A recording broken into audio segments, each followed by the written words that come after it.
Assalamualaikum warahmatullahi wabarakatuh. Perkenalkan, nama saya Nurmalia Wahyu Utami dengan NPM 233111023. Pada kesempatan kali ini, saya akan membahas tentang siklus akuntansi secara umum. Dalam siklus akuntansi, terdapat beberapa tahapan penting yang harus dilakukan dalam proses pencatatan transaksi dan pengklasifikasian ke dalam buku besar. Tujuan dari transaksi adalah untuk melakukan pertukaran barang, jasa, atau aset antara dua pihak yang saling menguntungkan. Transaksi dapat terjadi dalam berbagai bentuk, seperti pembelian, penjualan, pemindahan uang, atau kontrak.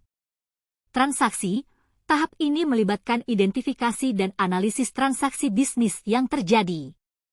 Transaksi merupakan setiap peristiwa yang mempengaruhi keuangan perusahaan. Transaksi dapat berupa pembelian, penjualan, pembayaran, penerimaan, atau peristiwa lainnya yang melibatkan aliran uang atau aset perusahaan.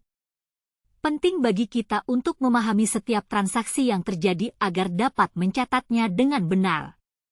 Beberapa hal transaksi, yang pertama yaitu dokumentasi, mengumpulkan dan mempertahankan dokumen-dokumen seperti faktur dan kwitansi yang berkaitan dengan transaksi bisnis.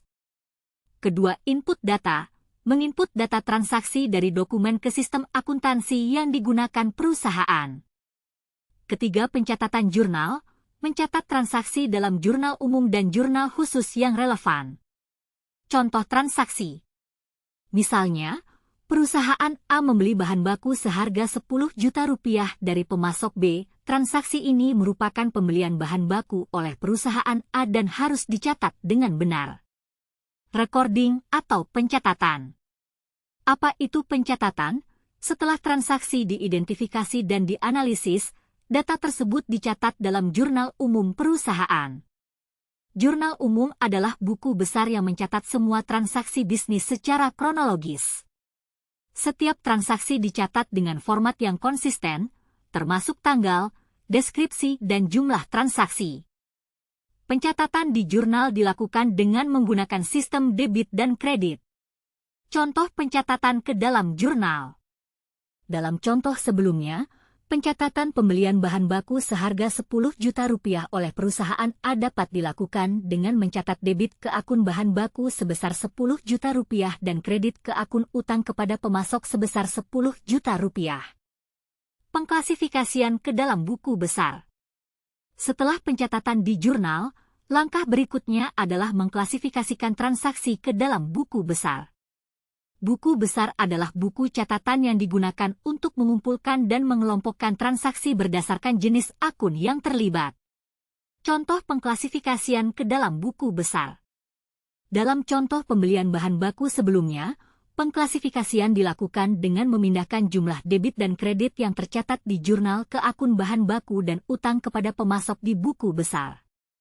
Hal ini memungkinkan kita untuk melacak saldo dan perubahan dalam setiap akun secara terpisah. Misalnya, pembelian bahan baku akan diklasifikasikan ke dalam akun persediaan. Itulah penjelasan singkat tentang siklus akuntansi secara umum, termasuk penjelasan tentang transaksi, recording atau pencatatan ke dalam jurnal, dan pengklasifikasian ke dalam buku besar. Semoga penjelasan yang saya sampaikan ini dapat membantu teman-teman dalam memahami proses akuntansi secara umum dilakukan dalam perusahaan. Terima kasih telah mendengarkan. Saya akhiri, wassalamualaikum warahmatullahi wabarakatuh.